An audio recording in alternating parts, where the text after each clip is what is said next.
In the first session, we talk about business plan basics. What is a business plan? Why do you need one? What should be in it?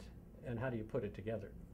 We emphasize that plans are useless, but planning is everything. It's about planning, not necessarily the document.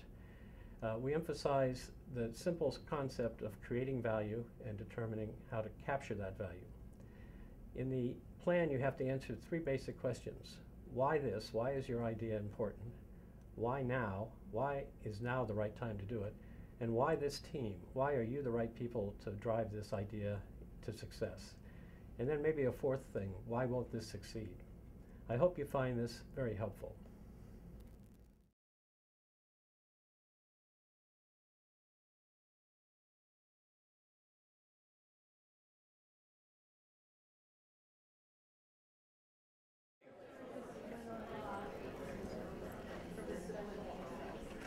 Good evening. Welcome to Nuts and Bolts of Business Plans. This is the 23rd annual presentation of the course. In the 23 years, you probably had about 5,000 students sitting in your seat, so it's interesting. We're going to be throwing a lot of stuff at you over the next 6 sessions. A lot of it won't stick right away. I know this because I've seen the blank stares that you get, and then 4 or 5 years later, you'll get emails back saying, oh, gee, I finally figured out how it all got together. So try to absorb as much as you can, and what you can't, just put in the place you store things to pull back when you need it. My name is Joe Hadzima, and I will introduce the rest of the teaching team in a moment here.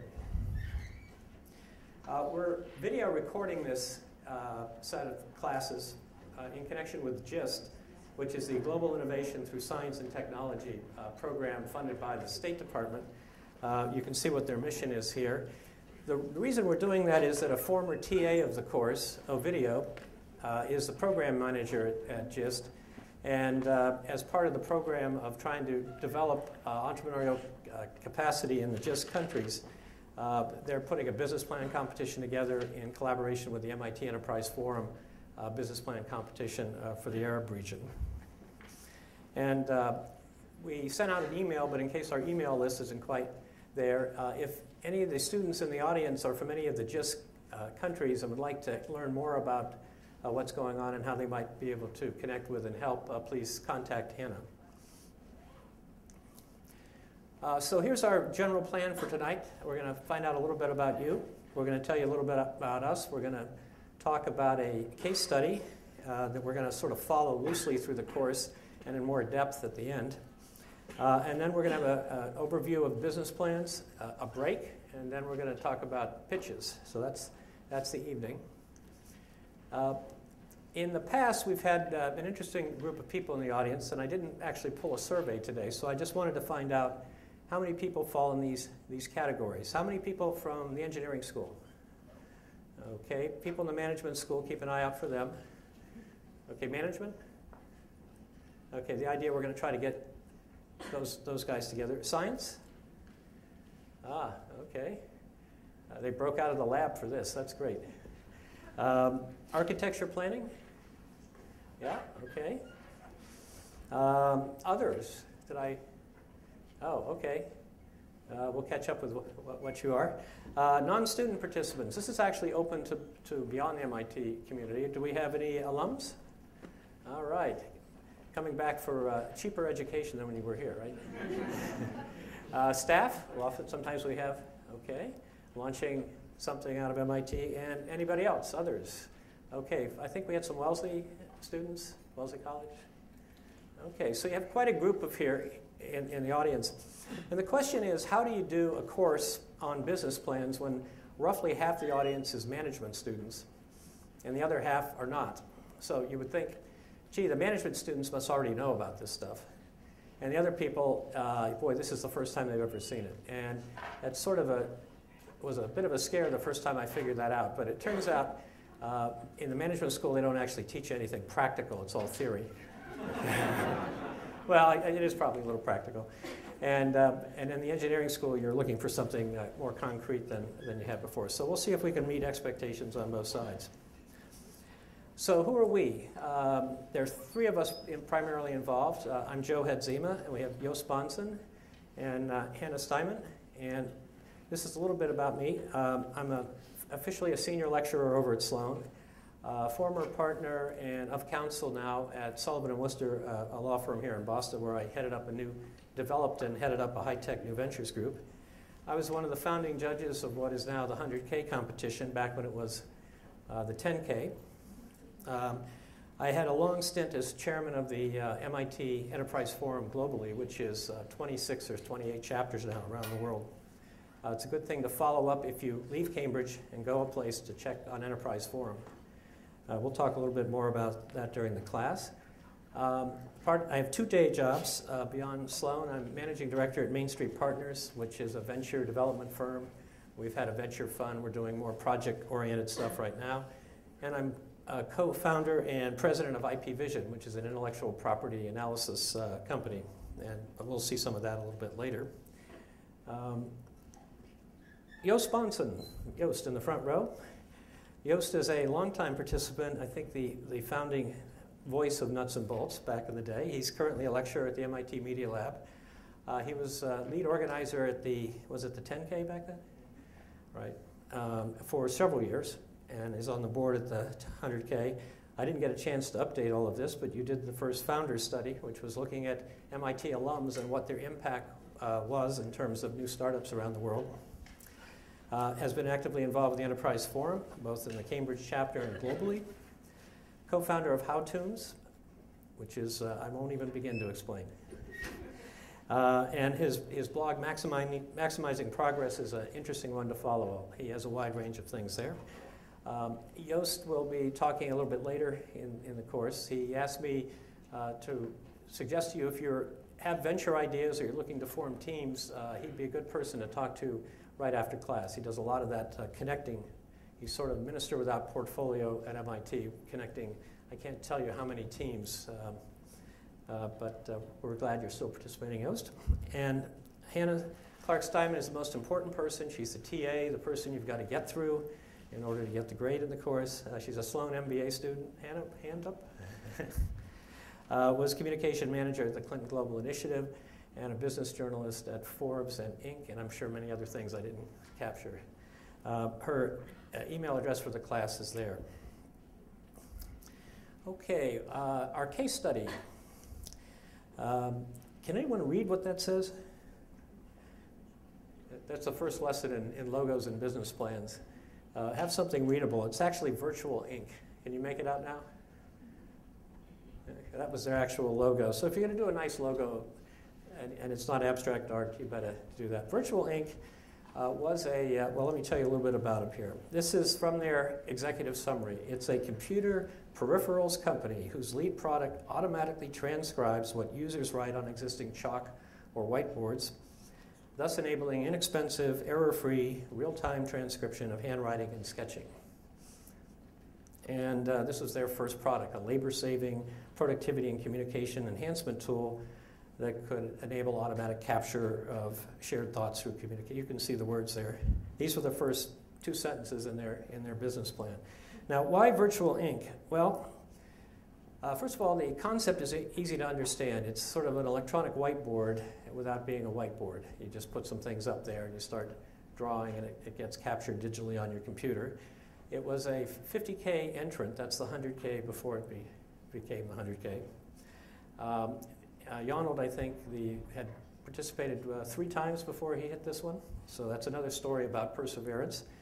The story of the company itself is interesting, and the times. It was right at the internet bubble, something we may or may not see in the next 10 years.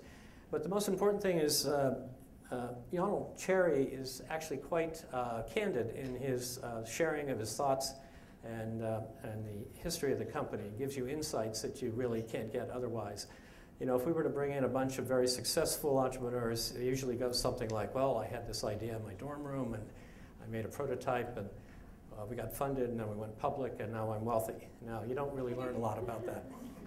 But so Jonald is very good in terms of telling you how the company got going and everything. He'll be here on the last class.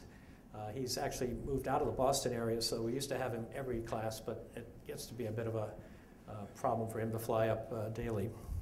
We'll make references to the plan from time to time during the course, and the full plan is in the course reader, and we'll talk a little bit about where that is a little bit later at the break. So we're going to get right into talking about business plans, and then we'll take a break after that to talk a little bit about networking among you guys. Any questions so far? Okay. All right, so in this section on the business plan, I'm going to talk about why write a plan, or should you write a plan, what should be in the plan, and how it's used as a financing document. So the first question is why write a business plan? This is a Life magazine cover of Dwight D. Eisenhower, who was the Supreme Commander, Allied Forces Europe during World War II. And he had an interesting quote that really catches for what we're doing here today. Plans are worthless. Okay, plans, they're really not worth much. But planning is everything. That's the key part of it. We call it the nuts and bolts of business plans. It's really about the nuts and bolts of launching a business, of thinking about it, of how to get it going, whether this is the right thing to do, how to attack it. One of our guests next week has already started blogging about how business plans are useless, so we'll attack him next week when he comes. But keep it in mind, plans are worthless, planning is everything. In fact, I was looking to see if we could update the business plan from Virtual Inc. because there was some question about whether Yana would be able to make it this year, and it is back about 1997. So I wanted to get something a little more up to date. And I called a number of people that had launched companies that are pretty well known locally, successfully here, and I said, do you have a plan you would share? And they I heard this, well, we didn't really write a whole plan. And so after a few calls like that, I realized that they did the right thing. They didn't have to write a full business plan. But we're going to talk about the plan as a planning process, and then you pick where you're going to be on the spectrum. This is, again, a follow-up on that concept. This was the Wall Street Journal. Do startups really need formal business plans? And the suggestion is you don't need 40 or 50-page plans. You just need to figure out something and go out and try it and do it. That's the basic concept today of lean startup. Have people heard that term? Lean startup? Okay. It's something very caught on quite in the Web 2.0 area where you can do things very quickly. Given the infrastructure of the internet, you could put a company together over the weekend, a concept, and try it out almost within a week and find out whether it's going to work or not, or at least see if you're in the right direction. So again, we're not talking specifically about writing the plan, we're talking about the planning process. So you may have to write a plan because the financing people may eventually require it. Strategic partners, when you try to explain what it is you do. Explaining your business to customers and maybe to attract key people. These are reasons people have given for writing a plan, but the real issue is you need to write a plan, or at least think about it, because you need to understand what the business is. Now, are anybody in the audience working on social developmental type projects? Okay, so when I talk about business here, I'm really talking about a project. You're trying to accomplish something.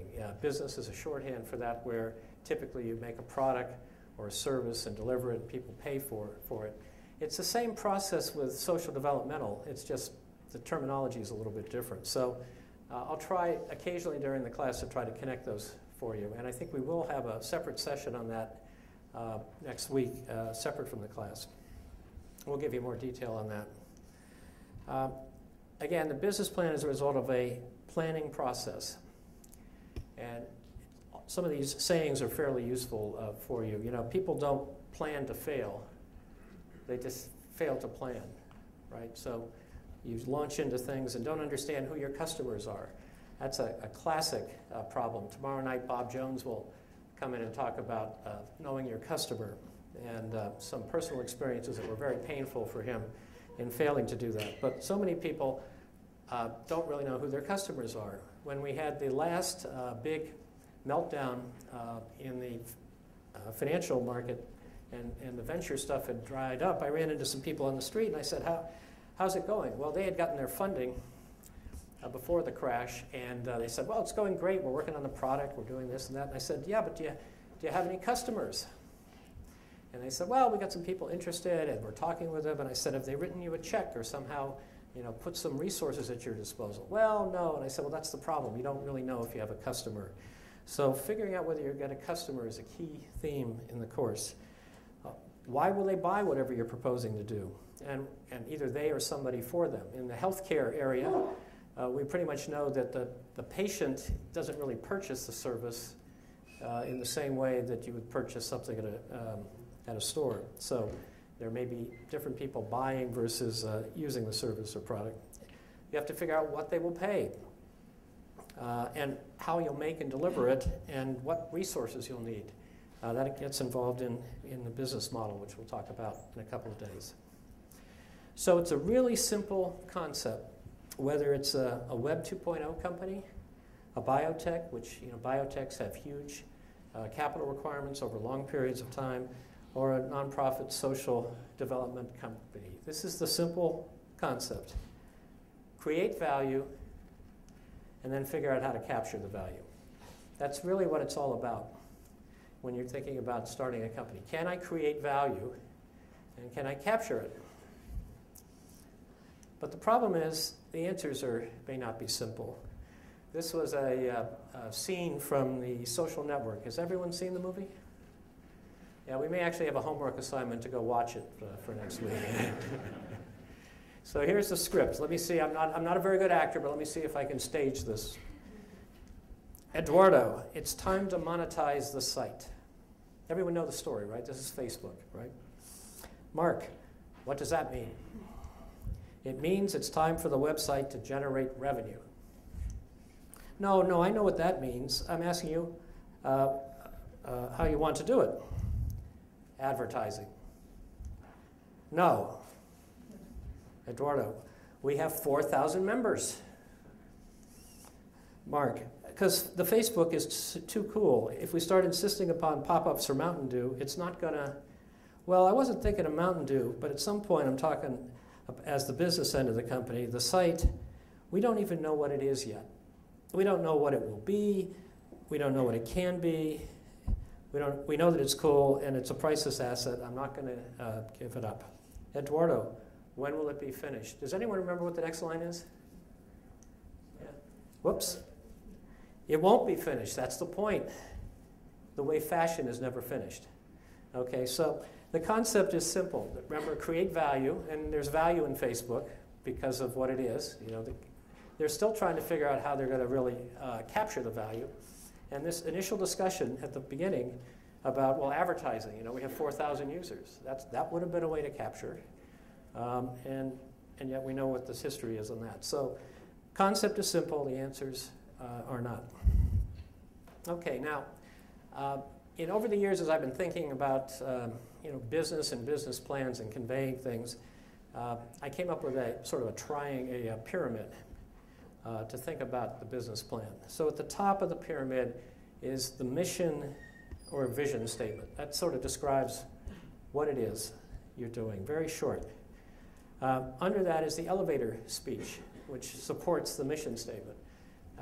Elevator speech is traditionally when all the venture capitalists were in high-rise buildings, you would get in the lobby, the elevator would start up, and the VC would turn to you and say, tell me what you do. And you have however long it takes the elevator to get to the 30th floor to explain what it is that you do and make the pitch to get the money. The problem is a lot of the VCs have moved to the suburbs, and the elevators are only 2 floors, or there's a stairway. So you've got to be really concise. You don't have 30 floors anymore to make an elevator pitch. Underneath that is then the executive summary. The executive summary is actually the document. The first 2 are statements. The executive summary. We'll cover that a little bit more today in detail. Underneath that would be, we'll call it the PowerPoint presentation, the pitch, when you are explaining it to people in person. And then the full plan supporting all of that. And underneath that, the various sections of a full plan. Everything from the financial projections, the technology, intellectual property, the market, all these pillars that all have to fit together to support the thing at the top. And your job is to figure out, in whatever concept you're trying to explain, to do, is how to take your idea and create this pyramid. So that if I ask you and I keep going deeper and deeper down the pyramid, you have answers at each stage. So you attract me in at the top, and as we go down, I learn more and more about it. Now, what is the time or amount here? The mission statement is usually a paragraph. The elevator speech is 30 seconds or however long it takes the elevator in the suburbs, maybe 15. Executive summary is 2 to 5 pages maximum. The PowerPoint is the famous 10, 20, 30. 10 slides, 20 minutes max, 30-point type. So that's the goal. I don't follow that in my presentation tonight, but I don't have to. I'm not pitching it. And the full plan is 20 to 30 pages. There may be some appendices.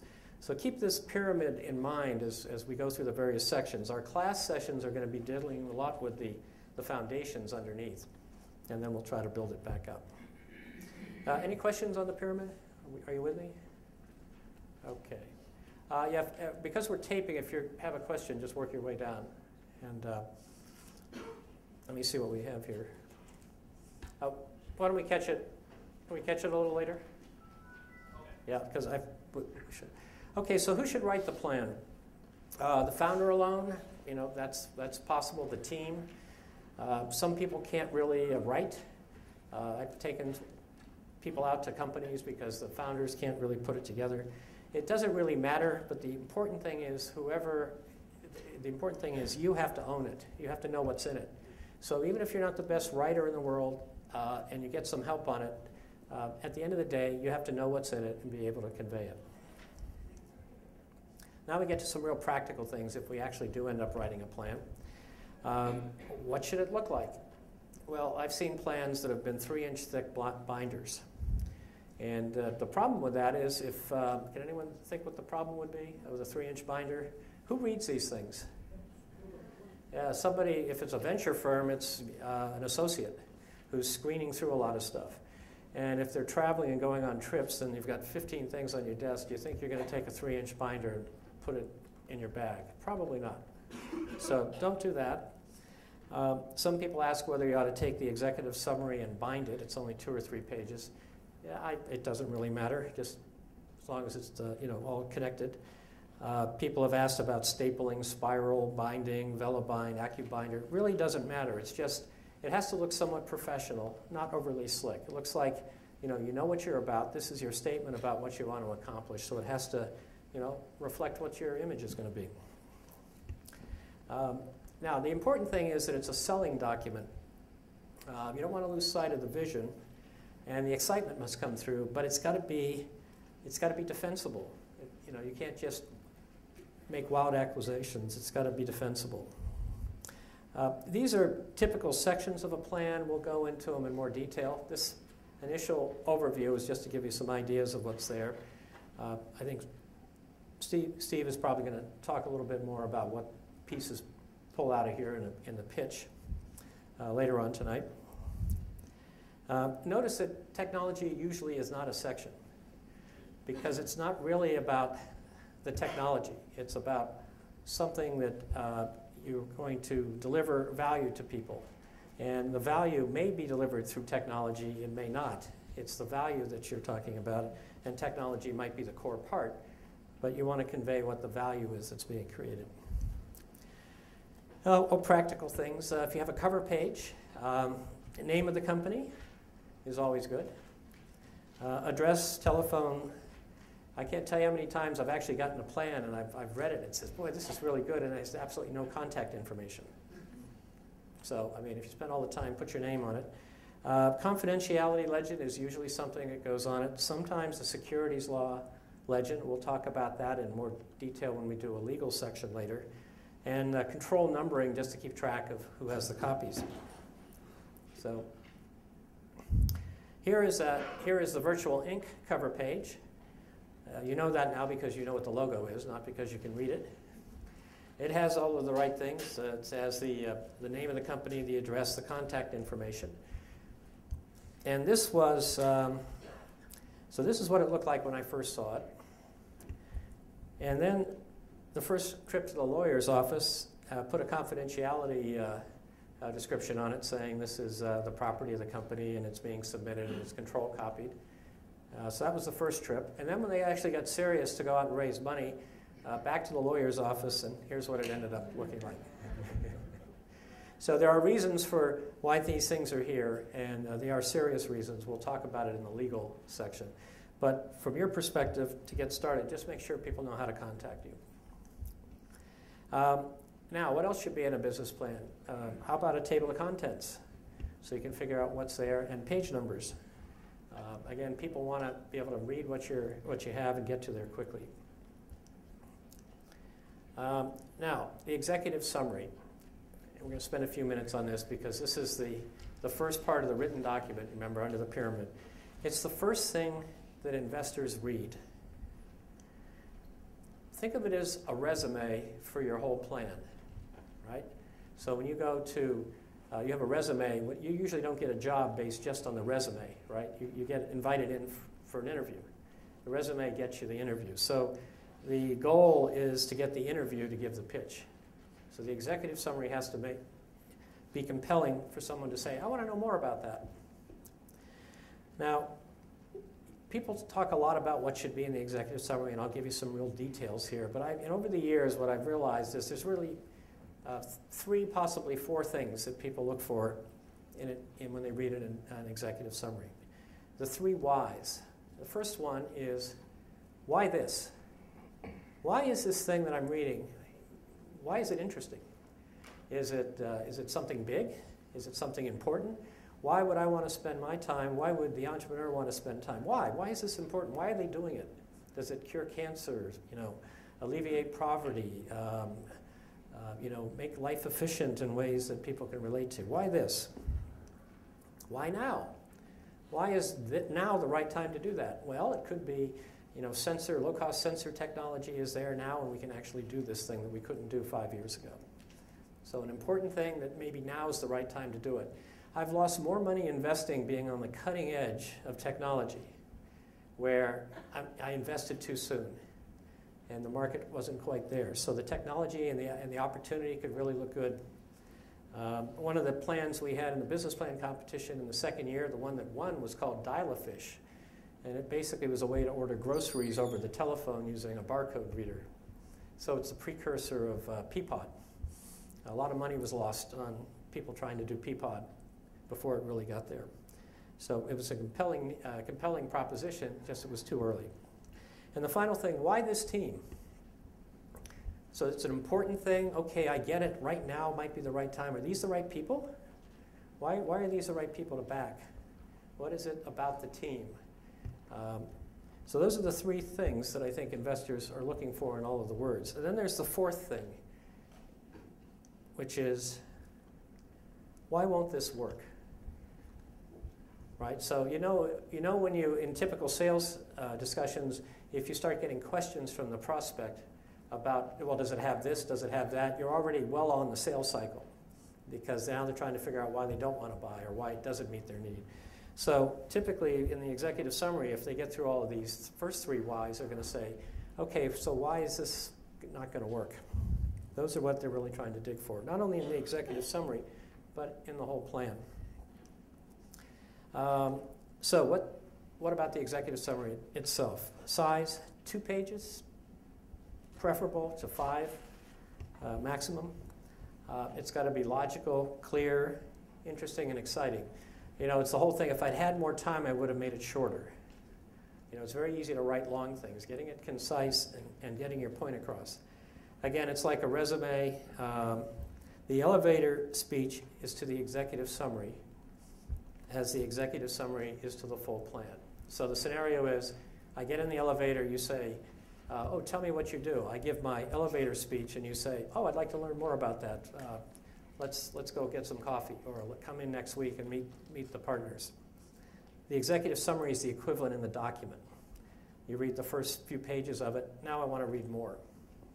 So it's got to be like that. It's a little more in depth because you have a little more time to put it out there.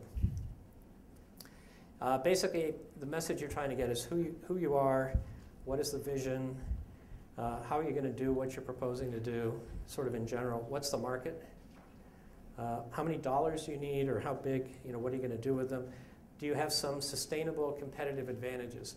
There are a lot of buzzwords in the venture community, and I'll try to, one night, I put up a slide giving all the keywords you can see, little sayings and what they mean. Sustainable competitive advantage is one of them. If you're out there and you show it can be done, what keeps other people from doing it?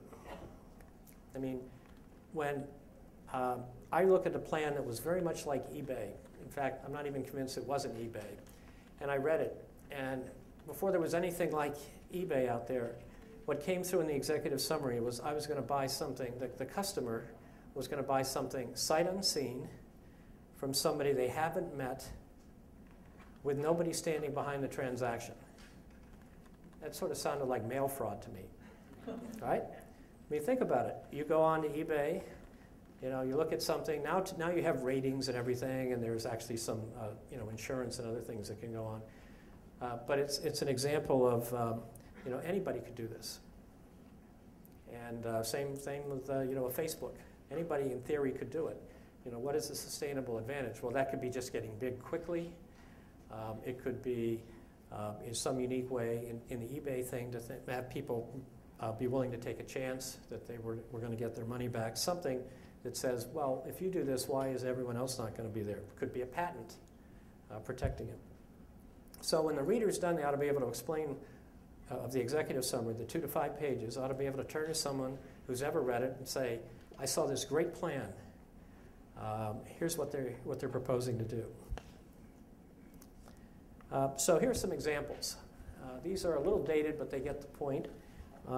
One is People Express in the blue on your left, and electronic components in black on the right. These are real executive summaries. So let's sort of get into them in a little more detail. Electronic components. Now remember, you got 2 pages to get your message across. Let me start reading.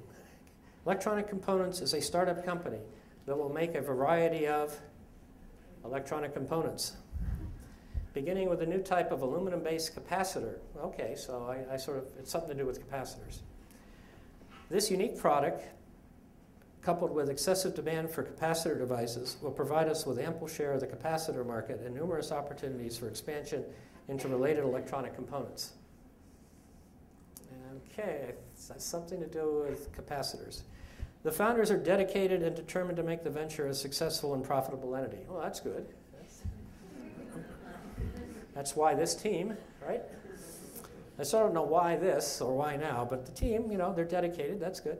Technical expertise is provided by James F. Lynch, who has been involved in designing capacitors for 11 years.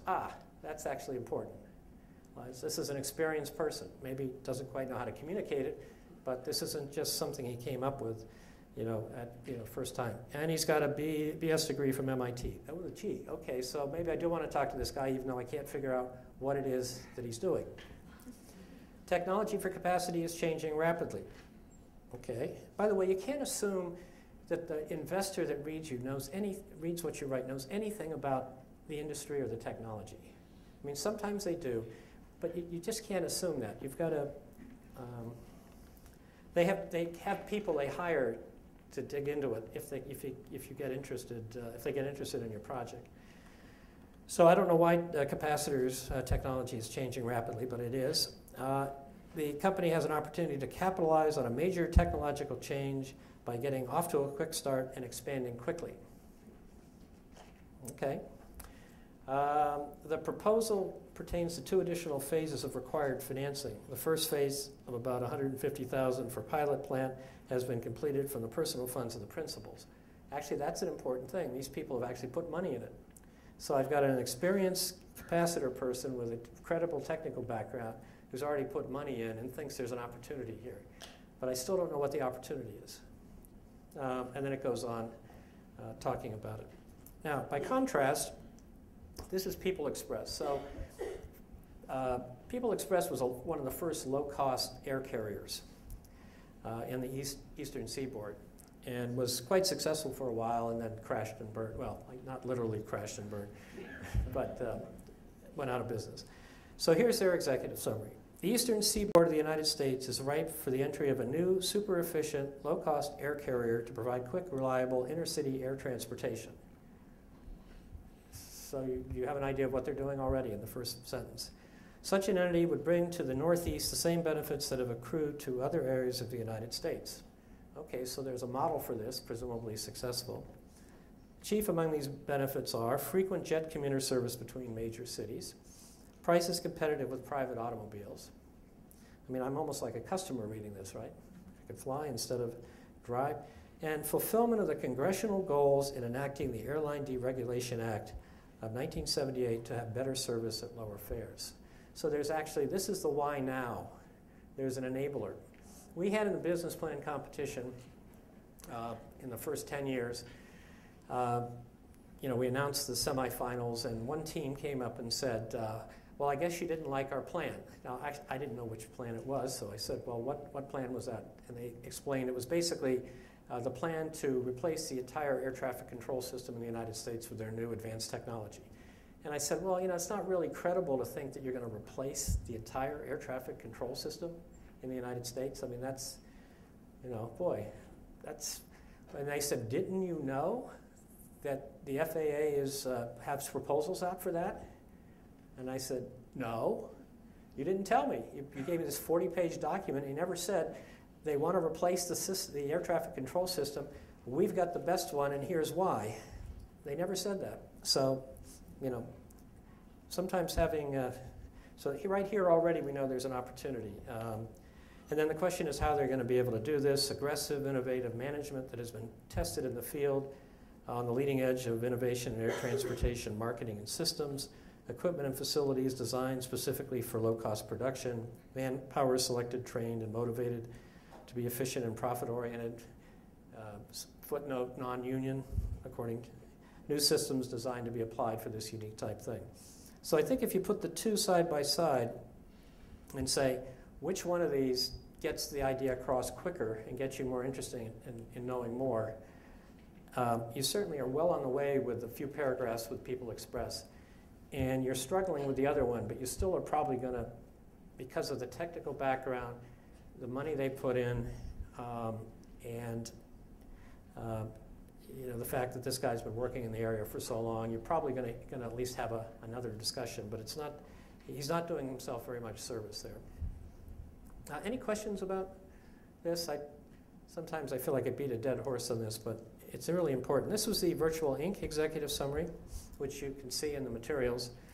The first two sentences you've seen in the earlier thing, they describe what the product is, what the market size.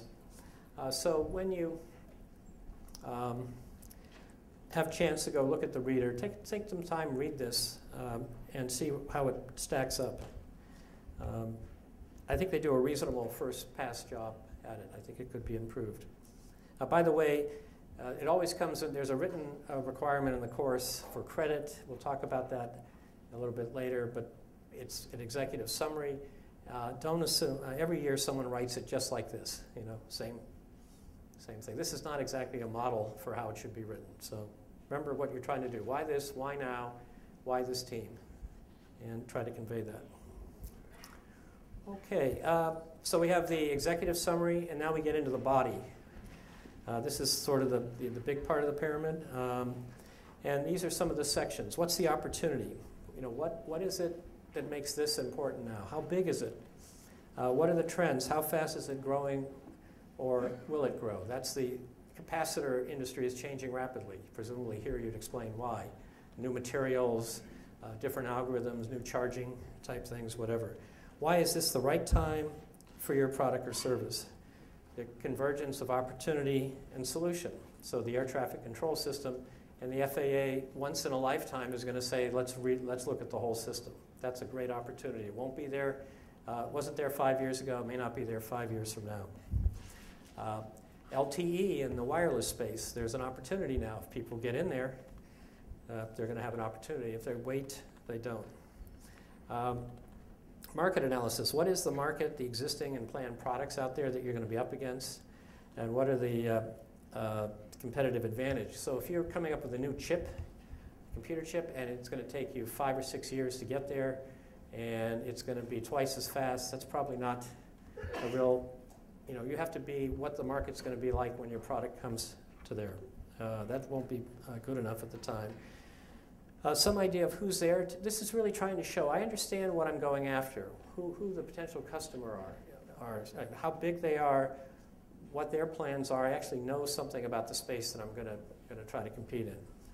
And a big question you usually get from a lot of venture capitalists would be, okay, I get it. Who loses if you win? If what you're going to do, you propose to do, is successful, who's going to lose, and what are they going to do about it? You better have an answer for that, thinking it through, because not only you need that maybe to get funded, but you might actually need that to survive when the response comes from the people you disrupt. Marketing plan. What is, how are you going to get the news out there for what you're doing? How are you going to price it and distribute it? The distribution has to match the pricing and strategy. So if you say, we're going to do direct sales of something that costs $100, that's not going to work. You can't support a direct sales force selling $100 items. So thinking through those things. I've also seen questions when you get in to do pitches, put the plan aside. Give me the pitch that you're going to give to your first customer. I'm your customer. Tell me what it is you're selling. Pitch me. And who will that be? Who will that first customer be? Who are you going to target and why? And who's the second customer? Understanding how they're going to go forward. How are you going to reach them? How are you going to find them? And the other great expression, will the dogs eat the dog food? Great venture capital expression. All right, I get it. You got a great formula. It's like, okay, you got this bowl of dog food. Now, how do I know the dog is actually going to like it? What evidence do you have that customers want this? And then, how are you going to advertise and promote? And then the development plan, for technical-based things in particular, where are you today? Is this a prototype is it a prototype? Is it a proof of concept? Is it on the lab bench, breadboard? What is it going to take to get from here to there? I would avoid what I call the nuclear fusion problem. Remember, this is about planning. So if you're looking at a variety of opportunities, the expression ideas are a dime a dozen is really quite true. As you sort through for your own analysis, ideas you come up with, you should be looking at a number of them and asking these kind of questions. Is this the right thing I want to spend the next X years of my life doing? The nuclear fusion problem is we know they've been working on nuclear fusion for, 50 or 60 years? And the problem is until it actually works, it doesn't work. You can't sort of do a half step there. So if you have a project that really requires just a lot of moving pieces to come together, that's really a tough one, not only to get funded, but to actually execute on. And you might want to think quite twice about that. And then in the development plan, what are the difficulties and risks? And then the action plan. Okay, so I understand all that stuff. What are you actually going to do? Now, if I were to give you the project as an engineer to design and build the Golden Gate Bridge, there are a lot of things that have to go on. You have to figure out where to locate it, just a lot of engineering, difficult logistics problems and everything. And all of those have to happen in order for the thing to be successful. But if you're looking at it from an investing viewpoint, there may be some credibility testers that you should address out of the normal logical sequence of how you would engineer something. And whenever I look at a project, I try to say, what are the things that really strain the credibility? That if these things could be addressed, I would believe in this more than I currently do. So for the Golden Gate Bridge, it might be, well, if we did a sample of the bedrock conditions at this point where we're going to do, that may tell us whether it's feasible or not. Or maybe if we got an option on an access road. So with access and knowing what the condition is, that might be enough to say, okay, I think it can be done. But looking at credibility testers is really key, looking a little bit out of normal sequence. In the action plan, sequencing to build value. One of the tough things, especially with technology, early stage technology, is you could do a whole bunch of things with it. And some are simple and some are real complex. And sometimes the simple things are the things you do first to prove it when your real market is more complex things.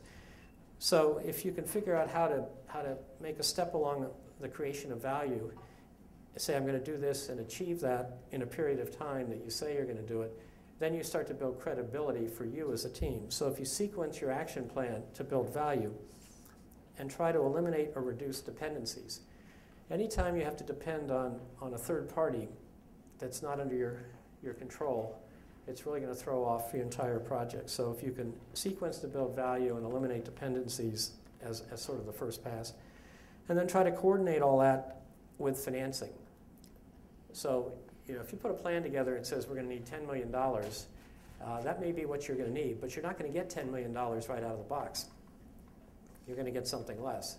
So how do you take the lesser amount and say, with this, I'm going to create this, and now the investors say, okay, this team was able to execute on that. Now they've increased value of the company. Now our money comes in at a higher value, and they'll do the next step. What you don't want to do is get caught sort of in between things. Well, we sort of ran out of money, and we need another $1 million until we can get the prototype. Well, you might be able to get by with that once, but you want to have success followed by the next ask for resources. You want to try to avoid being stuck in the middle. And then appendices. There's always lots of detail. Don't put those in the plan. Have separate. Have these available if and when the due diligence happens.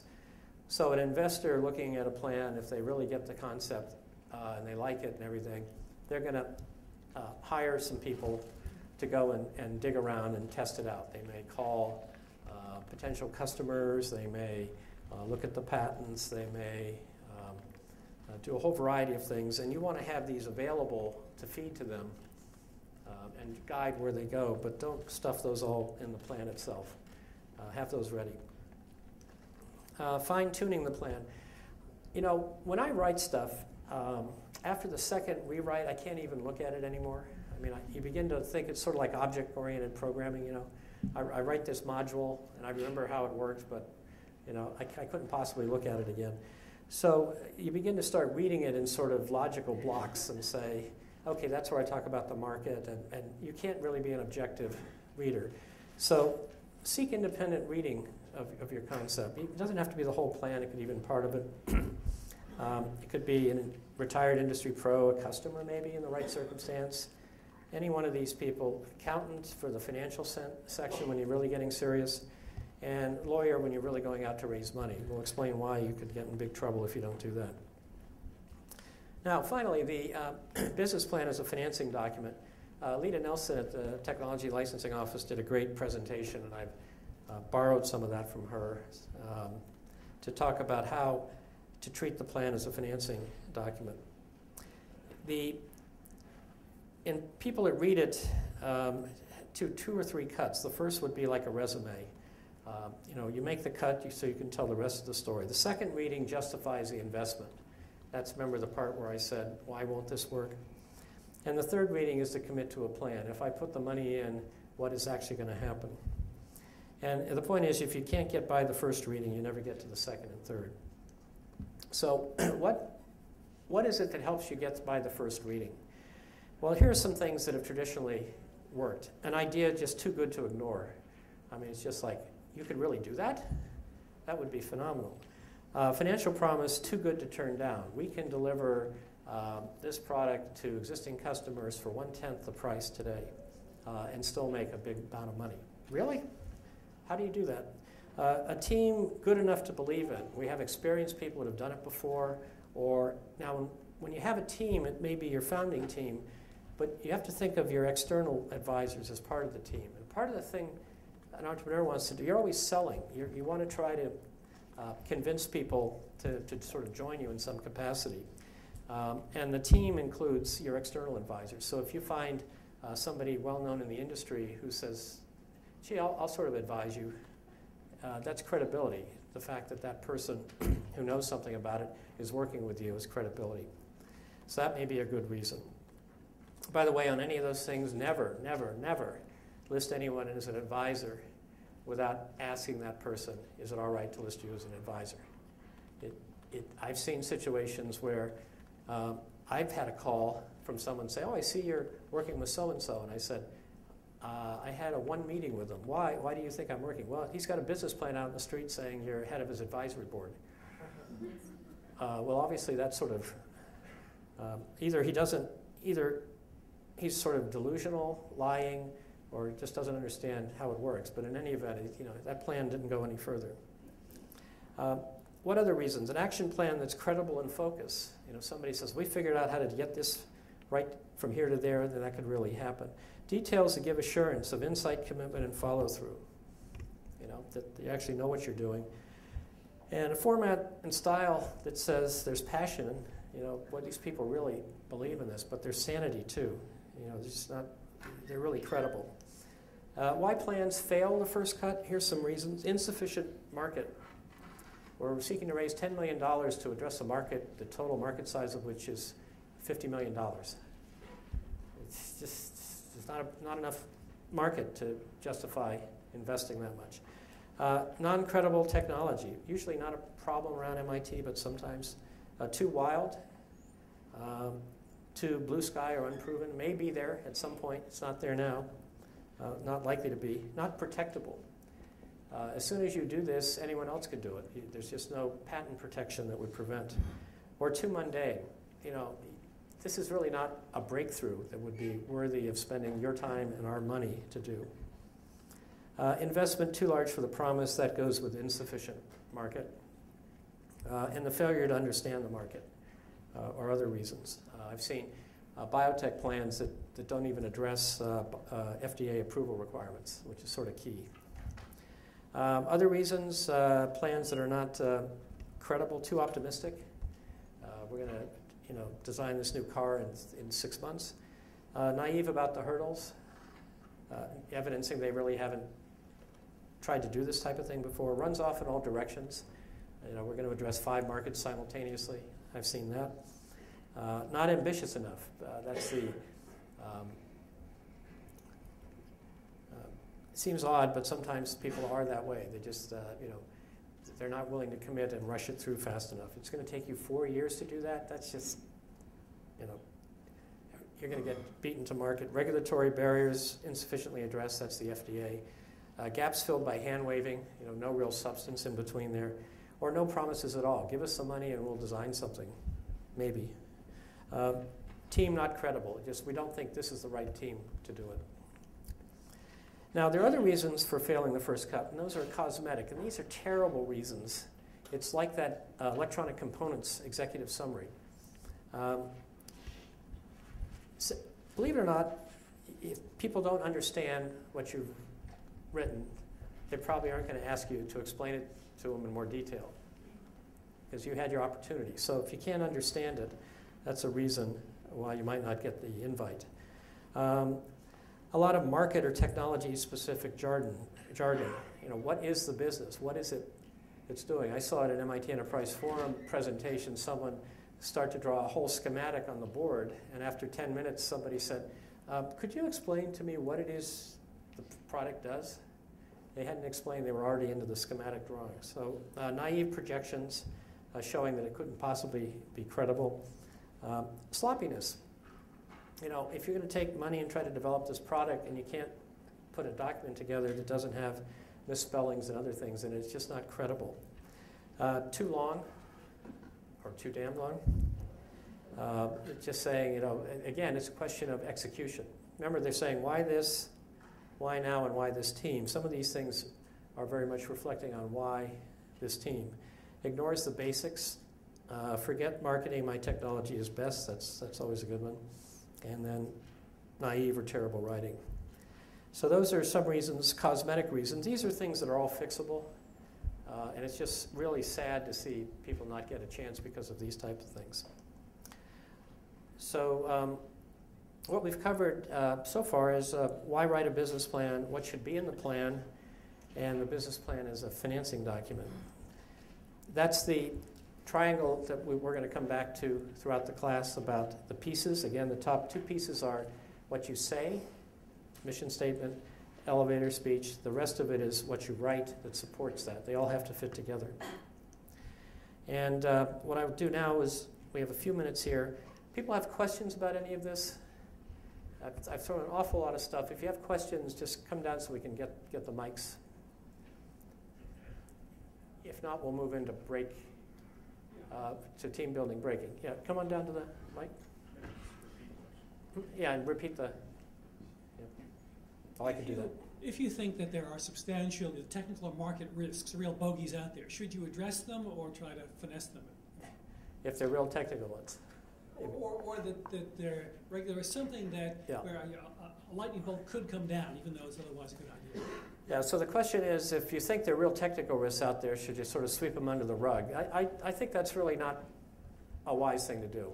In fact, the whole risk part of there's a section in which you ought to address risk. Because if people are interested, if you've gotten past the first read and people are in diligence, they're probably going to figure out the technical issues. So the credibility becomes identifying those and what you're going to do about them. If this doesn't work, our fallback is we're going to use this other component or whatever. Sweeping stuff under the rug maybe gets you by it sometimes, but I think, remember, what's the most valuable resource that gets employed in a startup business? I mean, what's the hardest one to get? It's not the money. It's the people. It's your time. There's plenty of money out there. If you can just get the formula right, the money will flow in. It's your time. So you really should understand what it is you're doing, and am I willing to invest that much time in it? But usually these things will get picked up in due diligence if it's a real, industry kind of, nobody's ever been able to do that. The other thing in addressing in a plan the risk factors is, remember my fourth why? Why won't this work? If you leave your reader to come up with excuses about why it won't work, they could go wandering off in every direction. Oh, a meteor may fall, or the stock market may crash, or whatever. You want to acknowledge that there's risk and lead the reader down a path that shows you're thinking about the risk, and sort of confine their wanderings, because if given a lot of time, they will figure out all the risks that may not be relevant to what you're doing. Is that good? Okay. Yep. So when you talk about market opportunity, you use some data sources. How do you make sure your data sources match what the VCs have? Okay, so in market opportunity, well, there are two parts to, they're sort of validating how large a market could be. And the question is, what if you use a data source that the VCs don't? Well, presumably you're explaining what source you're using. But remember that the sizing of markets is really sort of a sanity check. In most cases, you want to start from the bottom up and say, who's going to buy these? And how do I reach them? And are there other people like them? And then build it up from there. It's the old Chinese glove. There it goes something like this. There are 2 billion people in China. If 10% of them live, or 50% live in areas where they need, could get cold hands. If I can sell 5% of them gloves, then I'll have a business that's this big. I mean, that's good for sizing. It doesn't really tell you how you're going to go about doing it. The other issue, especially for technology companies, it's hard, is often the market you're actually growing the market. So think about, I just invented the telephone. There's no communication device similar to that. There's smoke, coming off of fires. There might be semaphores. How big is that market? If you're successful, you're actually going to grow the market. And that's a trickier one, but I think addressed from the customer up viewpoint. In other words, you say, we've talked to, I've always meaning to do this. Does anyone know? I really don't. Who was the first customers for telephones? Yeah, I don't know either, but it could very well be somebody in someplace, if you have 100 telephones versus 2 telephones, it's a different proposition. So it might have been within a plant for communication. So especially in technology things where you're sort of growing the market, building it up from the bottom from the customer perspective becomes really important. The other one I do know the answer to, the patents for the diesel engine. Here's a good exercise in thinking about it. You just invented the diesel engine, and you have a licensing opportunity to license it. They're in the U.S. And there was somebody who was the exclusive licensee of diesel engine patents in the United States. Anyone want to give me an idea of who that might be? What type of, who do you think licensed those patents exclusively? Just, the government, okay, because?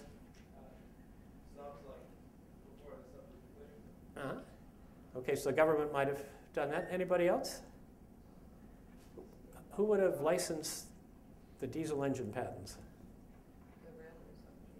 Railways, right? Because diesel, we think of diesel as big, things, pulling big things, and people that needed to. Okay, that's a possibility. It wasn't railways, wasn't the government. Gas engine manufacturers to expand their product line or something. I'm not sure which came first, but no, it wasn't those. Yep. The petroleum industry. No. Why would they do it? Because they would provide opportunity for their fuel? Okay. Well, I think they actually ran diesels on flour at one point, or coal dust or something. Yeah. A patent shark. Today, yes, that would be the case. Of course, it's not useful if nobody's using the diesel engine. We'll talk about patent sharks during the legal part. They're trolls, too. I think they're called trolls. Anybody else? I'll start to give you clues. I've only had one person get this right. Okay, it wasn't somebody who made vehicles to sell to other people, be it trains or cars or trucks. It was somebody who needed to move things. The mail system. You're getting closer. The mail system. But that's not it. Yet it was something that that it was consumed daily, and the company's still around. Yeah.